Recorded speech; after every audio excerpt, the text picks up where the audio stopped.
Fala pessoal, tudo bom com vocês? No vídeo de hoje eu vou estar fazendo uma análise do regional de Vancouver que aconteceu durante esse final de semana. Vem comigo então para acompanhar o vídeo que ele está cheio de conteúdo. Vamos começar aqui pela análise do top 8, tá? A gente pode ver que tivemos 2 Dragapult, 2 Goldengos, um Miraidon, um Luestron DX. Um salve pra esse cara que conseguiu chegar lá com um Luestron DX. Eu adorava jogar com esse deck, mas depois da adição do Budiu no meta, ficou impraticável jogar com ele. E também com esse Dragapult colocando esse dano no banco, acaba totalmente com a estratégia dele. Um Arcaludon e um Pidgeot Control. A gente pode ver, né, que com a adição do Budiu, o deck principal que era utilizado, que era o Regidrago, ele sumiu do meta praticamente. Então, acabou que, com esse final de meta, acabou que a gente tá tendo um meta muito variado, entendeu? No último evento especial que teve lá em Merida, o Miraidon foi campeão. Agora a gente teve um Terraclaw, né, sendo campeão lá no Internacional da Europa. A gente teve aqui agora um Dragapult sendo campeão no Regional de Vancouver. Tá? Então a gente viu que realmente o meta deu uma diversificada muito grande. O campeão desse torneio foi o Andrew Hendrick, né, com seu deck de Dragapult, e ele pilotou o deck maravilhosamente, principalmente no segundo dia, que foi o que eu consegui assistir. Como eu tenho jogado de Dragapult, eu não podia deixar de trazer para vocês aqui algumas jogadas que eu achei, assim, sensacionais durante esse torneio. A gente vai começar agora a analisar essas jogadas. A primeira jogada que eu vou estar trazendo para vocês aconteceu durante a 11ª rodada, onde o campeão Andrew Hendrick estava enfrentando um deck de Lugia, e ele estava ali com uma decisão muito difícil, porque ele já tinha perdido o primeiro jogo, e o oponente ele tinha um Iron Hand já carregado no seu campo ativo. O que ele fez aqui? Ele colocou primeiro o Dragapult dele, sabendo que não tomaria o nocaute nesse turno, e usou uma hipótese do Professor Turo para tirar o Dragapult dele danificado de campo. Com isso, ele desceu o drip novamente, evoluiu o Dracloak dele que ele colocou no ativo e energizou ele, e somente bateu no Iron Hand dele, já deixando dano para no turno seguinte ele fazer um turno de 6 prêmios. Ele deixou 6 contadores de dano no Squawkabilly e o restante de dano de 200 ficou no Iron Hand. No turno do oponente, ele pensou durante um tempo o que ele poderia fazer, mas ele não conseguia fazer muita coisa, porque ele precisaria jogar um Luminion da mão dele para buscar um boss no deck dele, porém ele não tinha espaço no banco para isso. Quando voltou, o Andrew Hendricks ele vai evoluir o drip dele para Dracloak, e usando a habilidade dele ele vai achar o pegador de contra-ataque, puxando o Luminion para frente, usando a habilidade do Alakazam Radiante para mover o dano que estava no Squawkabilly pro Iron Hand, dando nocaute nele assim, e não ativando a energia enriquecida que estava anexada para ele, o que permitiria que ele pegaria um prêmio a menos só. Depois ele dá o Dusknoir no Squawkabilly, dando nocaute, e dá um nocaute no Luminion ativo, pegando assim 6 prêmios em um turno só. A próxima jogada que eu vou analisar, ela aconteceu durante a partida de top 8 dele, dessa vez enfrentando o Goldengo EX. A gente sabe, né, que essa já é uma matchup que é um pouco complicada pro Dragapult, porque o Goldengo ele consegue te dar um nocaute em uma rodada e você precisa de pelo menos 2 rodadas para dar nocaute nele. E ainda mais que as novas listas do Goldengo, justamente pela proliferação de Dragapult no meta, tem rodado o Munkidori, que com uma energia noturna ligada nele, você consegue mover 30 de dano do seu Pokémon para qualquer outro Pokémon do seu oponente, reduzindo assim a quantidade de energia que o Goldengo precisa descartar para conseguir um nocaute no seu Dragapult. A gente vai ver que ele sempre procurou ficar atrás. Durante todo o torneio, a gente pode observar que ele sempre jogou atrás do seu oponente, sempre deixando o oponente tomar a iniciativa de dar o primeiro nocaute, para justamente ele poder ativar os pegadores de contra-ataque do deck dele e conseguir manipular o campo do oponente de acordo com conforme ele queria. A gente vai ver que ele vai conseguir finalizar esse jogo aqui usando todos os recursos do deck dele. Ele primeiro usa a Pokéstop, consegue puxar para a mão dele uma Máquina Noturna e uma Nest Ball. Ele vai estar utilizando também as habilidades do Dracloak dele para conseguir justamente puxar mais cartas do deck dele e ter mais opções ainda do que fazer, e vai acabar finalizando o jogo dele usando a Alakazam Radiante para mover dano para o Giminogul do banco do oponente, para ficar no range de um ataque do Dragapult, e usar 2 Dusknoirs para poder dar nocaute em um Goldengo do banco e o outro Mukidori, pegando assim 6 prêmios em um turno só. Observa como é que ele vai fazer isso. O sequenciamento dele durante todo esse torneio foi perfeito. Ele tinha todas as jogadas em mente do que ele precisava para ganhar o jogo. Ele conseguiu fazer sempre o prize mapping dele perfeito.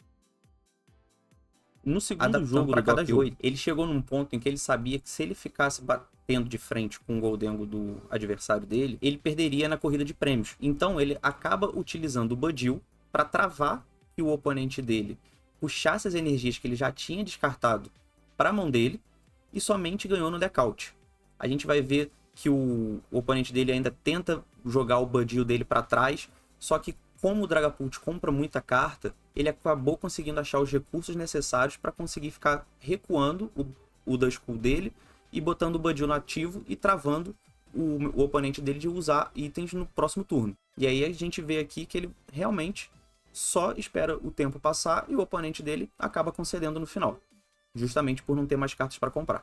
Agora a gente vai fazer uma análise da partida final, que novamente ele acabou enfrentando o Goldengo EX. A gente vai ver que no primeiro jogo ele já prizou duas coisas muito importantes para ele. Primeiro, o Dragapult EX, porque com certeza ele vai perder algum dos Dragapult EX dele na troca com o Goldengo, e a Maca Noturna, que faz com que ele consiga buscar ou alguma energia que ele já usou para recuar algum Pokémon dele, ou então até o próprio Dragapult dele que foi nocauteado, entendeu? Então algum Dusknoir para ele poder conseguir estar fazendo aquele combo de 6 prêmios novamente. Então ele ficou bem travado nesse primeiro jogo. Aí a gente vai ver que no primeiro turno ele ainda usa a Pokéstop do oponente, né? E acaba jogando mais um Dragapult na pilha de descarte, o que com certeza atrapalhou demais os planos dele. E como eu disse, realmente acabou atrapalhando bastante ele. E você vai ver que enquanto ele está dando o combo dele, usando o Dusknoir para conseguir nocaute em alguns pokémons do banco do oponente, na esperança de comprar o Dragapult ou a Maca Noturna do prêmio dele, ele percebe que não compra. O que ele faz nesse momento? Ele simplesmente recolhe o baralho dele e parte para a próxima partida, porque ele sabia que se ele continuasse ali jogando, ele não ia ter tempo de jogar as duas partidas por inteiro. Então é muito importante você saber a hora em que você realmente já perdeu a partida e tentar recuperar nas próximas duas outras partidas. A gente pode ver que no início do segundo jogo, ele também prizou algumas coisas importantes, né? Foram 2 Duskulls, um Dusclops e um Alakazam Radiante, o que poderia fazer falta para ele.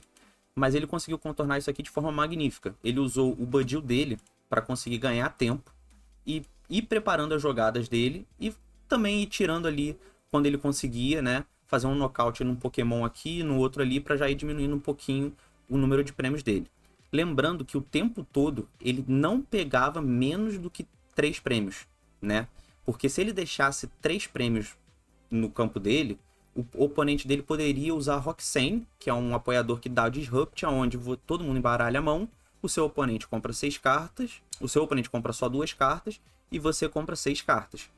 Então ele sabia que ele nunca poderia chegar nesse limite de 3 prizes. E a gente vai vendo que ele foi só trabalhando o jogo e usando sempre as habilidades dele de compra disponível na mesa, seja através do Dracloak ou seja através do Fezandipt, para conseguir estar puxando todos os recursos necessários para fazer a jogada final dele e conseguir um nocaute em 2 Goldengos e conseguir a vitória. E agora eu vou trazer a análise da última partida, que, assim, teve para mim a jogada mais sensacional dele nesse torneio.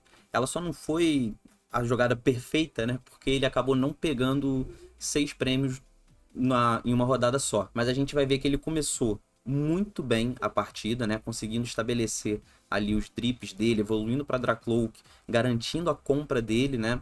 Para que ele pudesse ter sempre o recurso necessário na mão dele. E aí a gente vai ver que ele vai fechar o jogo da seguinte forma, né? Ele vai utilizar o Dusknoir dele para nocautear o Greninja Radiante do banco do oponente. Vai usar o Dusclops dele para colocar dano no Goldengo ativo. Vai usar o Lumineon para buscar uma Kícera para a mão dele. Aqui ele já tinha reduzido os prêmios do oponente para um só, né? Então, ao utilizar essa Kícera, o oponente ia ficar com somente uma carta na mão. E aí vai bater com um Dragapult, dando nocaute no Goldengo do ativo e do banco do oponente, impedindo assim que ele tenha mecânicas de compra totalmente no próximo turno. Ou seja, no próximo turno ele só vai conseguir comprar praticamente a carta do top deck dele. Ao ver que ele não conseguiria fazer nada, ele acaba só concedendo, consagrando assim o Andrew Hendrick como campeão do Regional de Vancouver. Foi um torneio maravilhoso para quem gosta de jogar de Dragapult, né? Tiveram várias jogadas muito boas. Eu acho assim, eu consegui aprender bastante durante esse torneio e espero poder utilizar essas jogadas nas próximas ligas que eu participar. E com isso eu encerro o vídeo de hoje. Agradeço a quem ficou até aqui. Se puder, se inscreve no canal, ativa o sininho e deixa o like aí para ajudar o amigo. Valeu, um abraço!